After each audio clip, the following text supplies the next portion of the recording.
성경에서는 우리의 힘이라고 말씀하셨습니다. 하나님을 기뻐함으로 찬양하고 예배하는 것이 세상의 어떤 것을 통해서 얻는 에너지보다 더 강력한 힘과 능력을 여러분에게 줄 것입니다. 믿으세요? 믿는 분만 그런 걸 받는 겁니다. 내가 살아가는 이유는 주님 때문이야. 내가 여기 있는 이유도 주님 때문이야. 내가 살아가는 이유는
제가 특별한 설교를 합니다. 10분짜리 설교.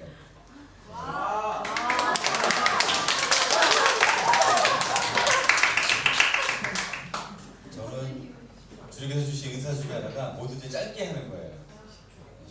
책도 요약하는 걸 좋아하고 설교도 짧게 하는 걸 좋아합니다. 여러분들이 좋아하는 10분짜리 설교 말씀을 통해서 전하도록 하겠습니다. 이 시편 1편의 말씀은 여러분들 시편을 읽기 위해서 가장 중요한 말씀입니다. 시편 전체의 문을 여는 문과 같아요.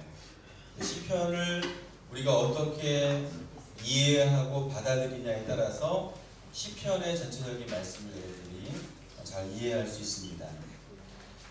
이 시편 1편에는 다윗이 생각하는 세계관, 인간관을 아주 함축적으로 다루고 있어요. 그래서 본문의 말씀에 보면 이 대비되는 구조가 나오는데 어떤 사람이 있냐면 세상에는 복 있는 사람이 있고, 여러분들은 복 있는 사람일까요? 악인일까요?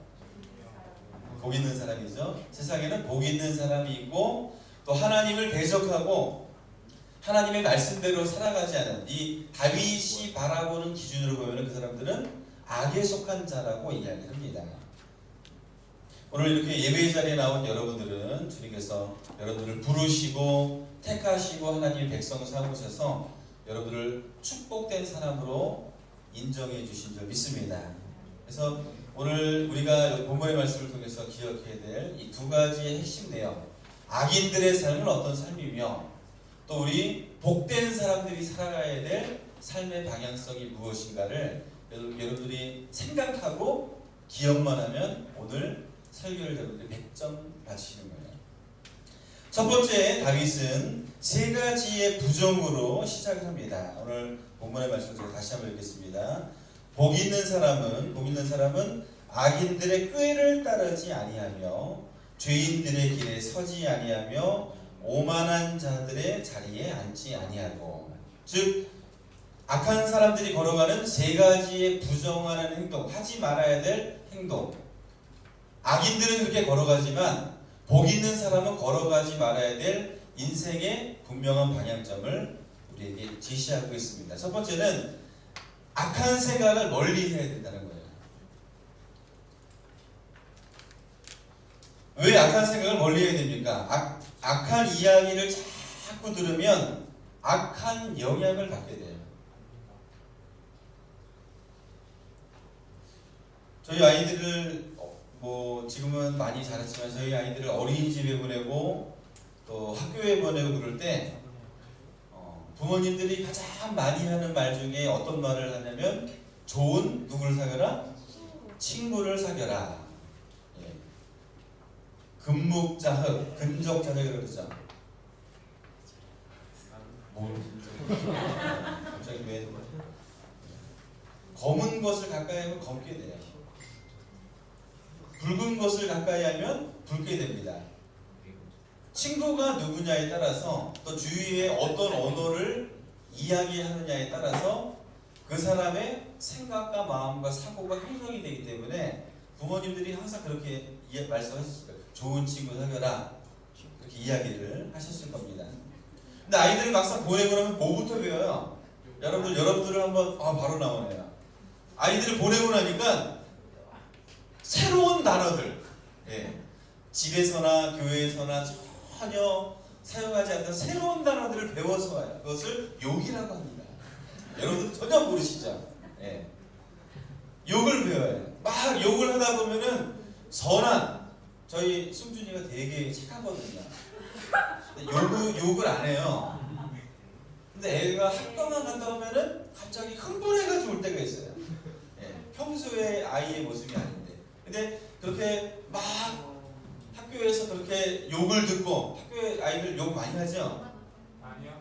아니요. 참 좋은 학교예요. 진실하지 못한 것 같아요. 예. 자꾸 이렇게 욕을 듣다 보면은 그런 것에, 그런 언어의 생각에 사람들이 사로잡히고 또 잘못된 길을 향해서 나아갈 수 있다는 겁니다. 우리 복 있는 사람들은 부정적인 말. 여러분들, 저도 이제 사회생활하고 저 요즘에 자전거를 열심히 타는데 전혀 교회 다니는 사람들이 아니거든요. 막 욕도 많이 하고 부정적인 말도 많이 하고 비방하는 말도 많이 해요. 근데 저는 제가 목사인 줄 몰라요, 그 사람들은. 예, 막 그렇게 이야기를 하는데 그러냐고 그러면서 저는 어떤 이야기를 하냐면 그러지 말아라고 하지 않고 그래도 좋은 방향을 제시를 했습니다. 그래도 이런 좋은 면도 있고 그러니까 저는 하지 말라는 얘기는 안 해요. 다 들어주고 이런 좋은 면이 있다. 좋은 쪽을 제시해 줍니다. 오늘 여러분들의 말이 어떤 부정적인 언어들, 또 사람을 비방하는 말, 또 남에게 상처 주는 말, 그런 말을 여러분들의 입을 통해서 이야기하는 것이 아니라 여러분들의 모든 이 생각과 말과 언어들이 아름답게 변화될 수 있는 사랑하는 친구들과 성도들이 되시기를 간절히 부탁을 드립니다. 여러분들 생각과 언어가 중요하다는 거예요. 두 번째로 악인들의 삶은 본문의 말씀에 보면 죄인의 길에 들어서지 말아야 된다. 제가 이제 가끔 등산을 하면은 길이 아닌 곳으로 다니시는 분들이 상당히 많아요. 제가 저희 지방의 등산을 너무 좋아하시는 목사님이 한 분 계신데 별명을 북파공자원이라고 하셨어요. 등산로로 안 다녀요.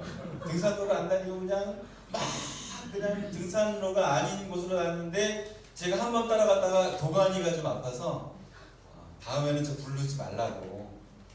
저는 등산로만 다녀요. 근데 참 재밌는 것은 그렇게 다니시는 분들이 또 있어야 길이 생기더라고요. 이렇게 길이 아닌 곳에 사람들이 계속 왔다 갔다 하다 보면은 풀이 죽어요. 또 그런 분들이 계속 다니다 보면은 땅이 굳어져요. 그러다 보면 뭐가 생겨요? 길이 생기는 거예요. 길이 그렇게 생기게 됩니다. 우리들의 삶 또한도 마찬가지입니다. 사람들이 충동적으로 범죄를 저지르는 것 같지만 그런데 그 이면을 보면은 그 범죄를 저지르기 전까지의 많은 과정들이 있었다는 거예요. 심적인 갈등. 거짓말도 어떻습니까? 거짓말을 하면은 새로운 거짓말이 생겨요. 거짓말을 감추기 위해서 또 거짓말을 하고 그러다 보면은 뭐가 돼요? 피노키오가 돼요. 여러분들은 수수해서 동화책도 안 읽나봐요.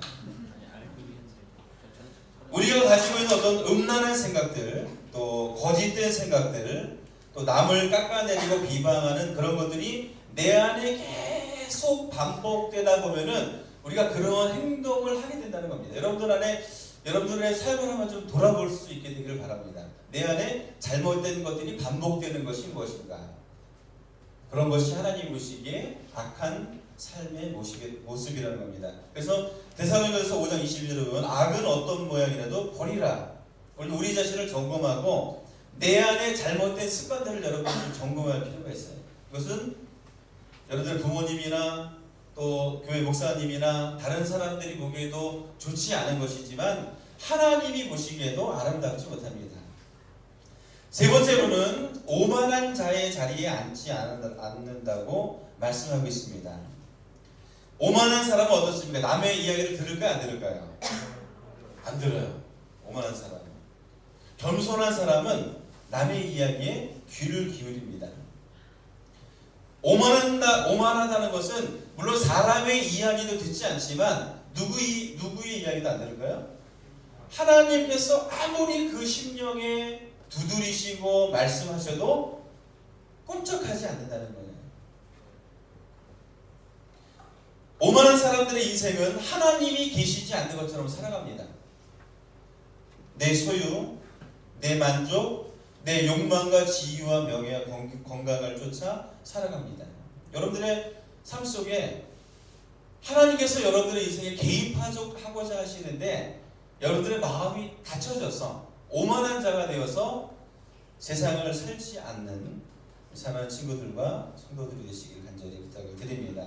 이 악인들의 이 세 가지 악한 생각을 멀리하고 우리 안에 반복된 죄된 습성들을 돌아보고 하나님께서 우리에게 말씀하시는 그 하나님의 이야기에 마음을 닫아버리는 삶이 아니라 물론 이러한 것들을 피하고 다른 길을 걸어갈 수 있는 우리 복된 친구들과 성도들이 되시길 간절히 부탁을 드립니다. 이제 부정적인 거 3가지를 끝냈어요. 몇 가지 남았어요? 2가지 남았어요. 은혜는 짧은 데 있습니다. 그러면 다윗이 이야기하는 복 있는 사람이 걸어가는 길이 무엇인가? 2절 말씀 제가 다시 한번 읽겠습니다. 오직 여호와의 율법을 즐거워하여 그 율법을 주야로 묵상하는도다. 신앙의 2가지의 중요한 기둥이 있다면 따라하겠어요. 말씀과 기도. 네, 이 2가지가 중요해요. 어느 한쪽만 치우쳐도 안 됩니다. 말씀도 중요하고 기도도 중요해요. 근데 한국에 많은 교회들이 있습니다. 또 많은 교단들의 특성들이 있어요. 어떤 교단들은 막 열광적으로 기도하는 것을 사모하는 교단들이 나쁘다는 건 아니에요. 그런데 그런 것들에 포커스가 맞춰져 있어요.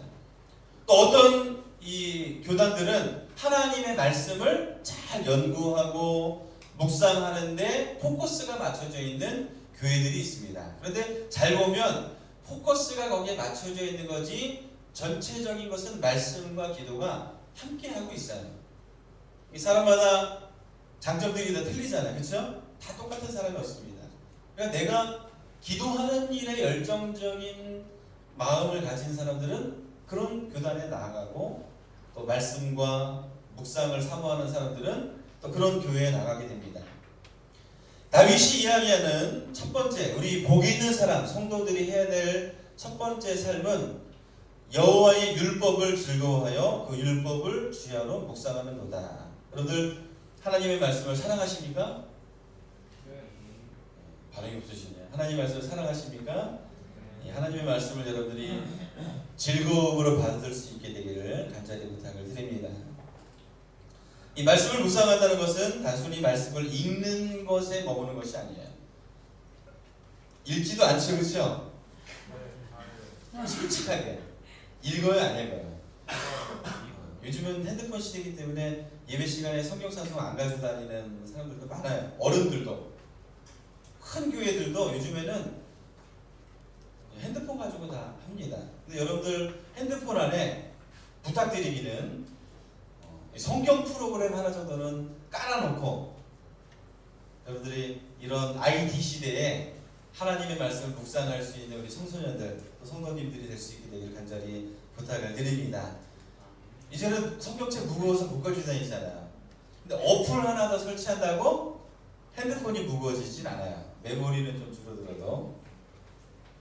말씀을 묵상하는 것은 말씀을 읽는 것이 전제가 됩니다. 그리고 이 말씀을 통해서 우리 김성길 목사님이 전반기 동안 이 말씀을 큐티하고 말씀을 묵상하고 그런 내용들을 쭉 이야기를 해주셨는데 이 말씀 속에서 나에게 주시는 하나님의 메시지를 여러분들이 잡아내야 돼요. 느껴야 돼요. 그냥 말씀을 읽는 것에 머무는 것이 아니라 그 말씀 속에 나의 삶과 연결되는 고리, 그 이야기하죠. 너와 나의 연결고리. 그런 것처럼 하나님의 말씀과 내 삶의 연결고리를 여러분들이 찾아내야 돼요. 말씀을 많이 읽는 것도 중요합니다. 뭐 정독, 바르게 읽고 많이 읽는 다독 그런 것도 중요하지만 하나님의 말씀과 내 삶의 연결고리를 찾아내는 것이 중요합니다. 특별히 말씀 안에는 우리 성도들에게 주시는 많은 약속이 있어요. 사람들이 기도를 많이 하죠. 여러분들 기도하십니까? 많은 기도를 하는데 너무 자신감이 있어요. 모든 일에. 저 자신감이 이렇게 말씀에 대한 자신감으로 승화될 수 있게 되기를 바랍니다. 이 주시는 약속의 말씀이 있는데 그 약속의 말씀을 우리가 좀 기억하고 같은 이야기를 해도 같은 기도를 해도 말씀을 붙들고 기도할 필요가 있어요. 제가 저희 막내하고 약속을 잘 안 해요. 이유가 뭐냐면 집요해요, 이놈이. 제가 항상 나약해졌을 때 이제 주일날 이렇게 집에 들어가서 막 정신이 몽롱해져가지고 누워있을 때 저의 약한 틈을 공격해봐요. 아빠 뭐 해달라고 하는데 저는 잘 들리지 않아요. 알았어 그러면은 어느 날 저를 찾아와서 그거 해주기로 하지 않았냐고 따져요. 내가 언제 그랬냐. 아빠 그날 했다고. 아주 집요합니다. 그래서 제가 평소에 약속을 잘 안 해요. 뭐 통닭을 사달라는 얘기를 그럴 때 한다든지. 근데 제가 제 입으로 해주겠다고 이야기를 하면 그거를 어길 수가 없어요. 우리가 같은 기도를 드려도 우리가 하나님의 말씀을 붙들고 기도하는, 또 말씀 속에 주시는 언약의 말씀을 붙들고 기도하는 것이 중요합니다. 그래서 예레미야서 33장 3절에 보면 너는 내게 부르짖으라 내가 내게 응답하겠고 내가 알지 못하는 크고 비밀한 일을 보이리라. 이 정도는 여러분들이 좀 암기할 필요가 있어요. 마태복음 11장 28절에 보면 많이 들어봤을 겁니다. 수고하고 무거운 짐자들아 다 내게로 오라. 내가 너희를 쉬게 하리라. 시편 23편 1절 여호와는 나의 목자시니 내가 부족함이 없으리로다. 그러니까 성경 안에 있는 하나님과 나 사이의 연결고리들, 하나님과 나 사이의 약속들을 여러분들이 기억하고 또 그 말씀을 여러분들의 인생에 접목을 해서 오늘도 이 말씀을 묵상하고 말씀 중심으로 살아가는 사랑하는 친구들과 성도님들이 되시길 간절히 부탁드립니다. 마지막으로는 우리들은 기도의 삶을 살아야 됩니다. 3절에 보면 다시 한번 읽겠습니다. 그는 시냇가에 심은 나무가 철을 따라 열매를 맺으며 그 잎사귀가 마르지 아니함 같으니 그가 하는 모든 일이 다 형통하리로다. 똑같은 종자, 똑같은 나무라도 이 나무가 어디에 심기어져 있느냐에 따라 나무가 자라고 과실을 맺고 열매를 맺는 것이 차이가 납니다. 그냥 이렇게 물이 풍족하지 못한데 과실수라 그러죠. 그런 것들이 심겨지면 나무가 잘 못 자라요. 반면에 오늘 본문에 나오는 말씀을 보면 시냇가 옆에 얼마나 풍요롭습니까? 유기질, 무기질, 나무가 자랄 수 있는 조건들, 수분들 얼마나 풍족합니까? 그런데 나무가 심겨져 있을 때 자기가 원하고 필요할 때 다 그것을 빨아들여요. 오늘 이 3절의 말씀은 오늘도 우리가 어디에 삶의 근거를 두고 있느냐가 중요하다는 겁니다. 여러분들은 하나님, 이 생명의 근원이 되시는 하나님과 멀리 떨어져서 사는 삶이 아니라 오늘도 여러분들의 신앙과 믿음의 뿌리가 하나님 앞에 뿌리 내려질 수 있게 되기를 간절히 부탁을 드립니다. 누가 저를 자꾸 시험하고 있어요. 빨리 끝내라고.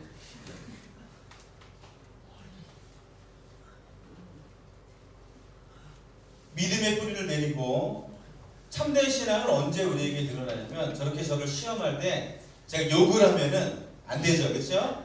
네, 마음속으로 주님 이 시험을 이기게 하여 주옵소서. 집에 가서 봅시다라고 하는 게 아니라 이 시험을 이기게 하여 주옵소서. 예, 설교를 무사히 마치게 해 주옵소서. 예, 기도하는 거예요. 하나님을 붙잡고. 여러분들의 삶에 여러분들이 학교에서도 시험이 있지만 인생의 시험들이 많아요. 우리가 감당하지 못할 일들이 많습니다.